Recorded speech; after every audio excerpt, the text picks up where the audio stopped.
welcome back to my channel. My name is Elena, aka the Vibrant Cat Eye. I'm coming to you today with another fictional character tarot reading. Today's tarot reading is going to be on the main plot of Stranger Things Season 5.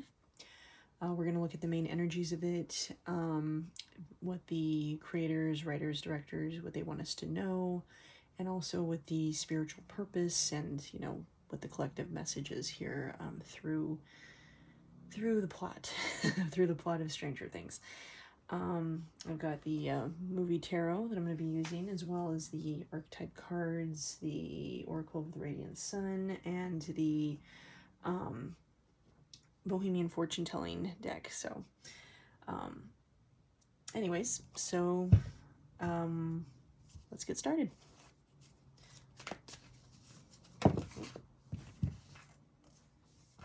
All right, so first card is the Ten of Wands. Oh. Queen of Coins, or Queen of Pentacles.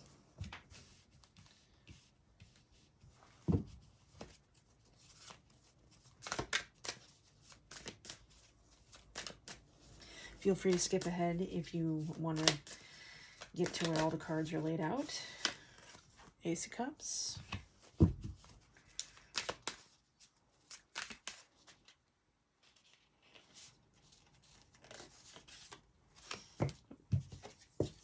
Seven of Wands. By the way, if you guys like what you see here, go ahead and subscribe to my channel, as well as if you'd like to book a reading with me, you can find all that information below in the description. I do email readings. I do email intuitive readings. I do them by phone or FaceTime.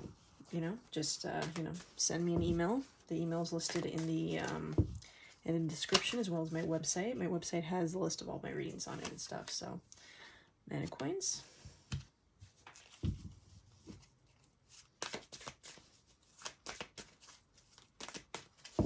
Okay.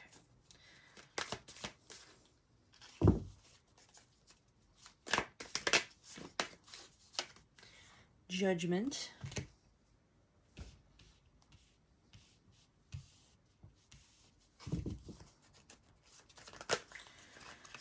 Nope. Apparently this one wanted to come out. Queen of Wands. All right. 7. That's 7 right there.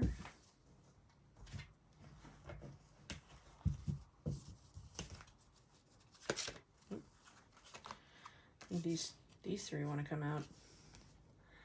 Rescuer. Father. Lover.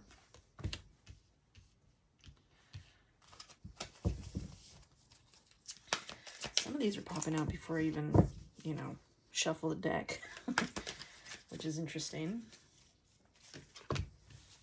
Priest. Judge, again, Judgment card. It's funny, it's under the Judgment card, actually. And then Prince. All right.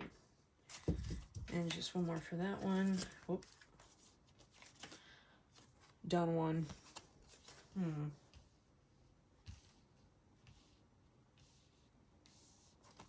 Okay.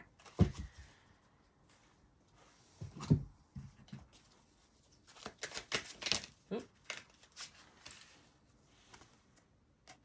Flirtation. Oop. Oh my gosh, so many. Let's see. Status.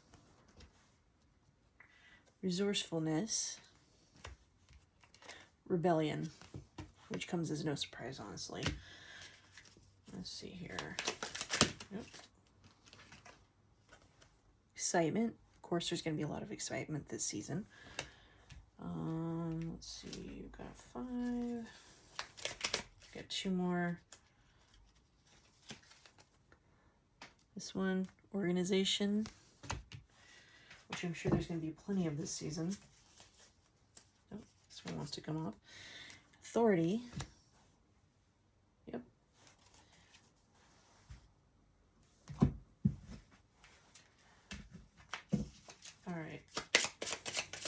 last 7 cards. Temptation. There's almost no place to put these, so I'll put it over here. Enemy.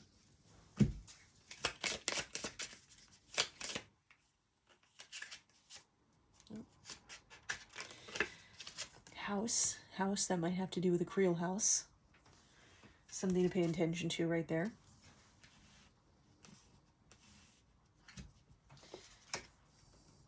Hope. We always need hope here.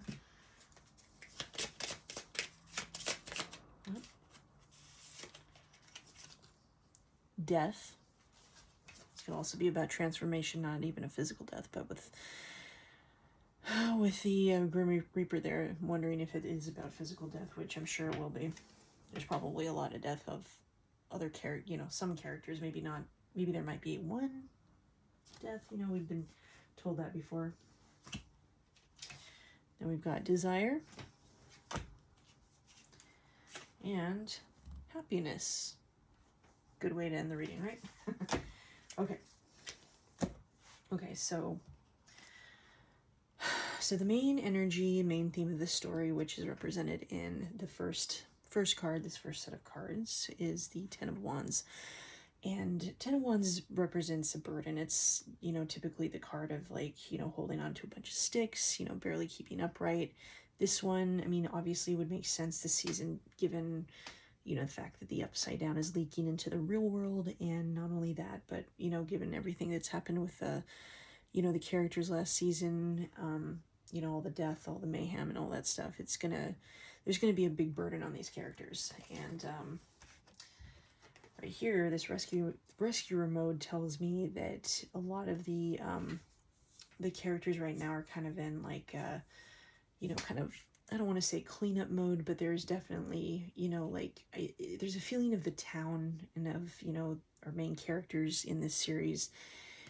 There's a feeling of them, trying to clean up things and trying to, get into kind of like a hero mode and stuff. And they're just it's like they're ready and willing to, to go and everything. And it just seems like,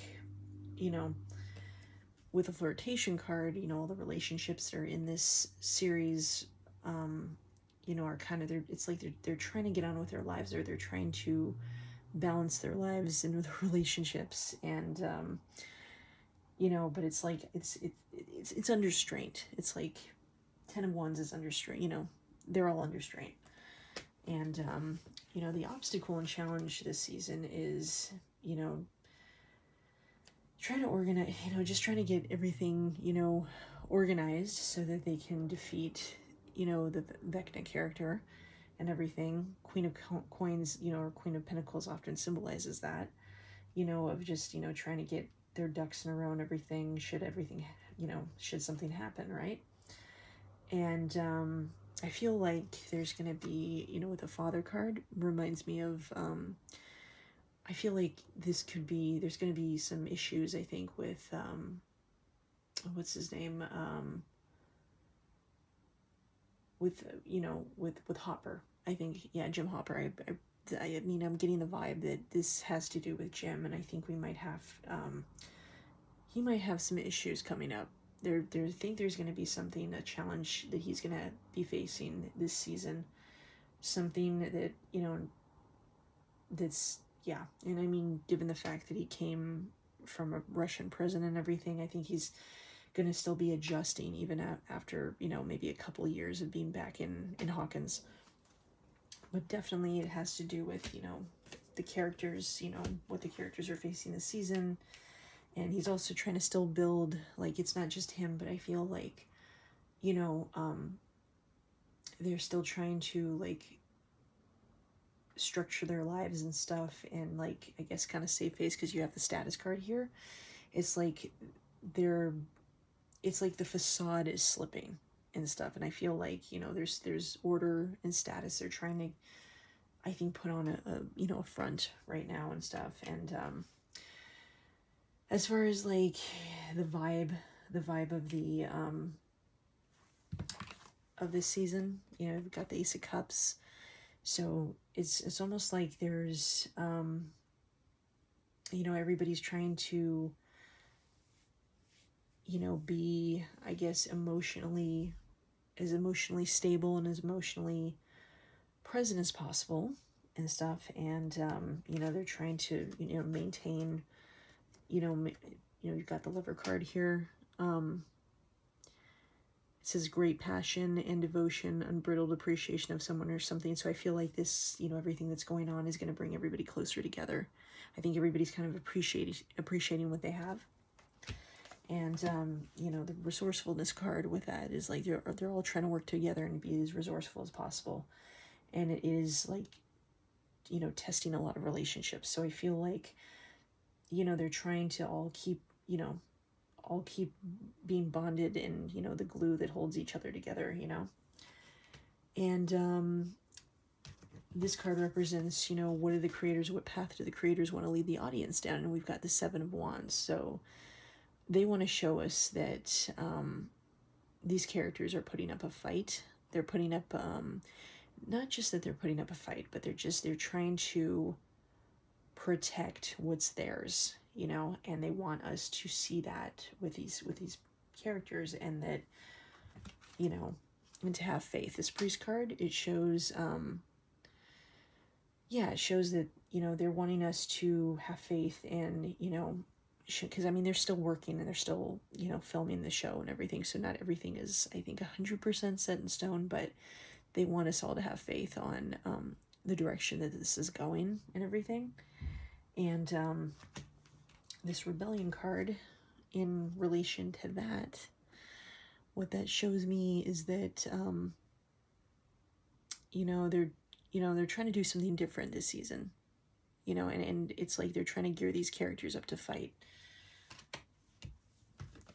And we've got the Knight of Coins, which, I mean, this right here represents, you know, like the spiritual, you know, I guess the spiritual purpose, you know, and, you know, of this season and everything. And it's to show that, you know, a series like Stranger Things can definitely, you know, I mean, it can start off in one space and then kind of get a life of its own, which is basically what, you know, this has been about. But, you know, this is the, you know, they're showing the Judgment card too. This is balancing justice and compassion, managing the fair distribution of power. So it feels like, you know, they're trying to bring balance back into, there's an energy of bringing balance and, you know, doing what's right and not necessarily what's easy. I feel like that's the vibe of this card, and that's what the vibe that they're trying to bring, you know, to the or that's, you know, part of the spiritual purpose is to show us, you know, this is not an easy journey that these characters are going on.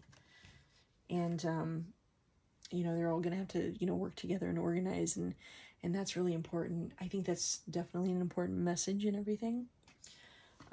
It's just, you know, then we've got oh yeah, excitement card right here too is, you know, again, a lot of excitement, a lot of action.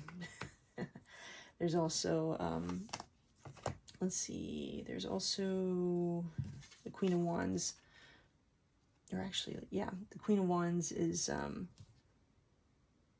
you know, the collective unconscious message here, and that's that, you know, I think that these, you know, these characters in this, you know, that this story is going to come out, like, it seems like on a high point. It's like things are still going to be on fire, things are still going to be, you know, but things are going to be different. You know, there's a feeling of people, you know, having been changed after this, you know. And the Prince card here, it's almost like, yeah, this whole thing, like, I feel like there's going to be a reveal of something, because this character right here with the prince, you know, hiding some flowers behind his back, I feel like there's like a happiness coming that's, you know, we don't expect, you know, but it looks like it's like deceptive, but it's really not. That's the feeling that, yeah. And yeah, as far as the message that we have, like, for the, I guess, the collective and everything, like, what is, I guess, what is that, what have we is supposed to take away from the story, you know, and this is the Authority card here, and I think that it's, well, let's see, I think this is Mars and, is it Mars and Capricorn? I think that might be Mars and Capricorn, but, you know, there's a structure. Actually, you know, I might have to look that one up really quick. Let's see. 10. I'm going to go to Mars here.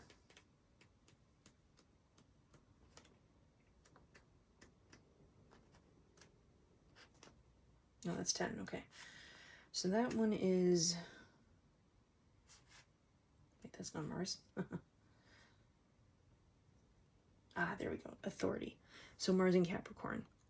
And it says, when this card appears, it can indicate a need for the questioner to take control of the situation by asserting authority. Alternatively, it could be necessary to seek help of the person in power. So what I'm getting from this, you know, is that, you know, standing your ground, you know, being an authority figure, you know, even when there's no authority figure that exists, or, you know, it's not that there's no authority figure that exists, but, you know, it's almost like there's a feeling of like there needs to be like structure amongst chaos and stuff. So I feel like, you know, there can be order amongst chaos is one of the messages I think that's coming through here. And as far as, you know, these cards go, we've got, you know, there's going to be some sort of temptation. There's going to be a temptation that, you know, somebody's going to be lured, I think. You know, we've got the Enemy card.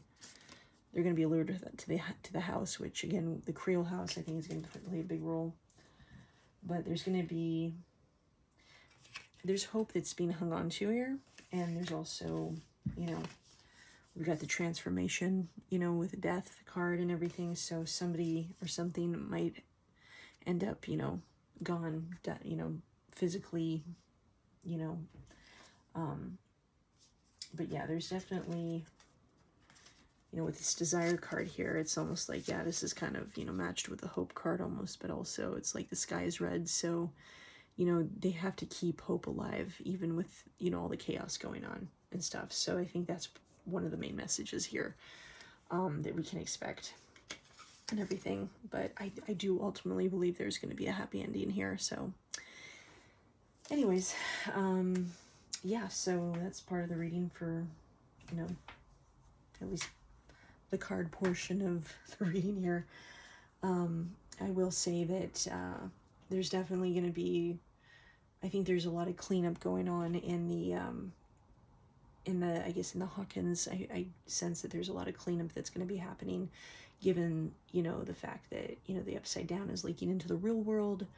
But there's also, you know, it sounds like there's, you know, things are going to, you know, still remain pretty chaotic and stuff. I mean, it's going to probably time jump maybe 2 or 3 years or so. But I feel like, you know, the character Vecna is in a place where he's hiding. But the thing about that is, I think that he's going to try to, you know, get them when they're at their most vulnerable. And they're going to have to, you know, structure things to where, you know, it's almost like they're aware that to expect the unexpected and everything. And they have to, you know, keep from getting knocked off balance and everything, because I feel like that's what's going to try to be attempted here, is being knocked off balance, but it's not going to work the way that that Vecna thinks. But anyways, yeah, if you want to see more content, or if you want to request, you know, that I do a fictional character tarot reading, go ahead and like, subscribe, comment below. You know, let me know what you think, and yeah. Anyways, everybody have a good evening, and I will see you in the next video. Take care.